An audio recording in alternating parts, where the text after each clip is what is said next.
안녕하세요. 인텔리전스 코리아 편집자를 맡고 있는 김석현입니다. 저는 외신들을 중심으로 세계 질서의 변화의 흐름을 짚어보고 이를 공유하는 작업을 하고 있습니다. 오늘은 미 바이든 정부가 국제 정치에 있어서 민주주의 동맹을 표방했는데 과연 어디까지 그러하고 어디까지 그러지 못하는가, 그리고 그 함의는 무엇인가를 짚어보고자 합니다. 바이든 대통령은 2월 4일에 국무부를 방문해서 그 대외 정치의 기조를 천명했었습니다. 그때 데모크라틱 얼리안스, 즉 민주주의 동맹을 중심으로 대외 정치를 풀어가겠다고 말했고요. 이것은 그 이전에 트럼프 대통령인 아메리카 퍼스트와는 이제 정반대의 기조라고 할 수 있습니다. 데모크라틱 얼라이언스라는 이제 개념은 물론 굉장히 좋은 개념이고 바람직하지만은 과연 그게 현실에서 그 일관된 기조가 발현될 수 있을지, 또는 그렇게 제시하는 게 과연 맞는 건지 검토해 볼 필요가 있습니다. 그리고 이제 바이든 취임의 시간도 꽤 지나면서 중국, 북한, 러시아 여러 가지 지금 대립 구도들이 현실화되고 있습니다. 그래서 어느 정도 과연 바이든이 천명했던 기조가 현실에서는 어떤 의미를 갖는지 어느 정도 판단할 수는 있게 된 듯합니다. 바이든이 표방한 우방 존중 또는 민주주의 중심 가치는 현실화되고 있는 것으로 보이는데요. 또 일정하게는 그 일정한 타협도 좀 병행되고 있습니다. 그 미 국무장관 블링켄은 동맹들에게 중국이냐 미국이냐를 강요하지 않겠다라고 천명한 바 있고요. 그리고 바이든 취임 이후 두 번의 그 대면 정상회담이 일본과 한국과의 회담이었었는데, 그 여기서의 대중국 견제 수위도 대체적으로 양국이 합의했던 바이고 미국이 일방적으로 강요한 바는 아니었습니다. 그리고 전임 트럼프 대통령 때와는 달리 미국 중심의 정책을 유럽이나 아시아 동맹국들에서 강요하지 않고 있습니다. 예컨대 그 독일은 러시아로부터 천연가스 파이프를 유치해서 그 수급을 용이하게 하려는 면이 있었는데 미국은 이에 대해서 반대하는 입장이었었습니다. 그렇지만은 미국은 독일 입장을 고려해서 그 파이프 사업을 맡고 있는 독일 기업에 대해서 그 대러시아 경제 규제에서 벗어나게 해줬습니다. 그리고 트럼프 대통령 때 큰 현안이었던 주한미군 주둔비 협상이 있어서도 무난한 수준에서의 타결이 이루어지게 한 바 있습니다. 그런데 그 민주주의라는 가치 동맹이라는 것이 그 높은 가치인 만큼 현실에서는 타협도 병행되고 있는 것으로 보입니다. 예를 들면 인도는 대중국 견제에서 굉장히 중요한 국가이지만 인도 자체가 그 힌두주의가 득세하면서 이슬람 권역을 탄압하는 것 같은 반민주주의인 행위가 있는데 미국에서 이거를 어느 정도는 그 묵인하는 면이 존재합니다.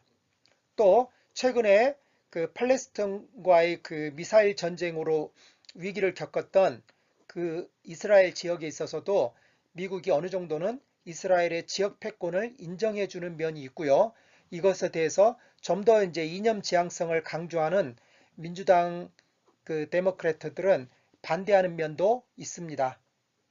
또한 그 민주주의 가치 자체도 그것을 관철함에 있어서 상당히 그 현실적인 한계를 많이 노정하고 있기도 한데요. 예컨대 중국, 러시아, 미얀마 등의 그 비민주성이 지금 지적을 하고 있는데 미국이 이에 대해서 경제 제재 정도에 머무르는 면이 있습니다. 이거 중국에 있어서는 홍콩 신장 위구르 지역에 대한 미국의 태도가 그러하고요. 러시아에서도 나발녀 같은 야당 인사 탄압이나 우크라이나 공격에 대해서도 미국이 아주 적극적인 조처를 취하고 있다고 보기는 어렵고요. 그리고 최근 발생한 미얀마 쿠데타에 대해서도 역시 경제 제재 조처에 머무르고 있습니다. 미국의 그 대외 정책은 대통령이 바뀌고 또는 국제 정세가 바뀜에 따라서 다양한 양상들로 전개가 됩니다. 그런데 이러한 다양한 양상들을 좀 더 폭넓게 이해하는 데 필요한 개념이 미국 애외주의 또는 아메리칸 익셉셔널리즘입니다. 이것은 건국 초기 그 토마스 제퍼슨 같은 사람이 Empire of Liberty라는 말을 했었던 것처럼 미국은 그 자유민주주의의 독특한 그 보루와 같은 국가다라고 여겨졌었고요. 그리고 알렉시스 터크빌이 그의 저서에서 미국은 그 기온이나 문화, 경제적 조건에서 기존 국가들과 다 다르다라고 하면서 익셉셔널하다라는 표현도 썼었고요. 그러면서 아메리칸 익셉셔널리즘이 점차 하나의 일반적인 개념으로 자리 잡게 됩니다. 이것이 대외적으로는 어떻게 발현되냐면 1800년대 중반까지는 이 자유민주주의 국가인 미국을 외부의 적으로부터 지켜야 된다라는 방어적인 개념이 강했고 그래서 불개입주의를 내세우게 되는데요. 1800년대 중반 이후에는 좀 더 그 자유주의의 외연을 미국 영역 밖으로까지 확대시켜서 개입하려는 양상이 드러나게 됩니다. 그래서 실은 아메리칸 익셉셔널리즘은 그 고립주의와 개입주의를 다 포용하고 있다고 할 수 있습니다. 그런데 이제 2차 대전 이후에는 그 미국이 세계 질서의 수호자가 됐기 때문에 아메리칸 익셉셔널리즘은 그야말로 굉장히 그 적극적인 개입주의 양상으로 나타나게 됩니다. 그런데 미국의 경제적 위치가 20세기 중반을 향해 가면서 상대적으로 약해지면서 그 개입을 위한 물적 기반이 약해진 면이 있습니다. 예컨대 2차 대전 직후에는 미국의 GDP가 전 세계의 반이었었는데요. 지금은 4분의 1 정도고요. 그리고 중국이 바짝 뒤를 쫓아오고 있는 형국입니다.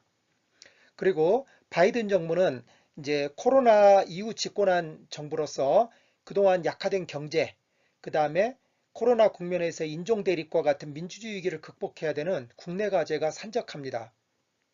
또한 지금의 그 국제적 갈등 전선이라는 게 뭐 중국, 러시아, 이란 등 굉장히 복잡하기 때문에 현실적으로 이걸 다 대응하기도 어렵지만 더군다나 이념적 기준으로 대응하기엔 더더욱 어려운 것입니다. 그리고 또 이념적으로도 과연 개입주의가 리버럴한 가치에 부합하냐는 것에 대한 비판이 있었고요. 예컨대 아프간 철군론은 그러한 비판에 기초한 것입니다. 이상을 바탕으로 이제까지의 바이든의 국제정치에 대한 평가와 시사점을 제시해 보겠습니다. 먼저 바이든 정부가 미국의 현실적 한계를 인정하고 제한된 개입을 하는 것, 그리고 미국 단독이 아닌 동맹과의 협업을 하겠다고 하는 것은 불가피한 판단이고 현실적이라고 생각이 됩니다. 그 다음으로 자유민주의 가치를 이상으로 제시하고 또 동맹을 결속시키는 일종의 그 가치 연합으로 제시하는 건 맞는데 역시 그것을 유일한 판단 기준으로 제시하지 않는 것도 역시 타당해 보입니다. 그런데 단점도 있을 수 있는데요.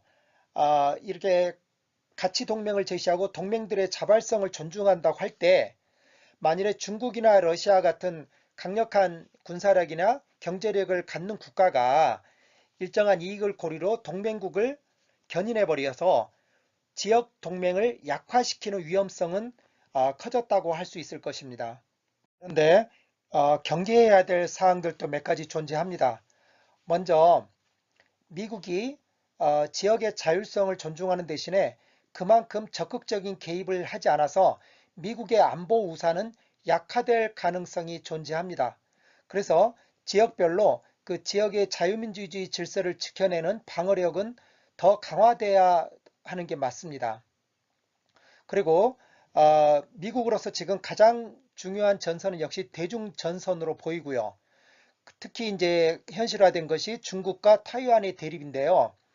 중국과 타이완의 대립은 동북아시아에 있어서는 그 독립된 문제가 아니라 다 서로 얽혀 있는 문제일 것으로 보이며 그에 따라서 그 한국도 굉장히 많은 준비를 해야 될 것 같습니다. 특히 한국은 미국과 상호 방어 조약이라는 굉장히 높은 수준의 동맹이기 때문에 중국과 타이완의 긴장 발발 시 한국이 방관하기는 어려울 것 같습니다. 그래서 그에 대한 시나리오 플래닝이 필요해 보입니다.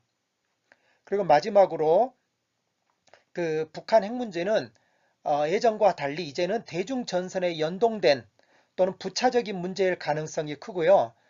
적어도 바이든 정부가 그에 대단히 높은 우선순위를 부여할 것지는 않아서 그 정체되거나 또는 지지부진할 것이 현실적인 판단으로 보입니다. 그래서 한국에 있어서도 남북 관계라는 것에만 초점을 둘 게 아니고 다양한 국가 간 협력 수준, 안보도 그렇고요, 이민도 그렇고요. 이러한 협력 수준을 높여서 한국의 국제적인 네트워크를 더 폭넓게 깊게 하는 것이 필요하다고 생각합니다. 이상입니다. 감사합니다.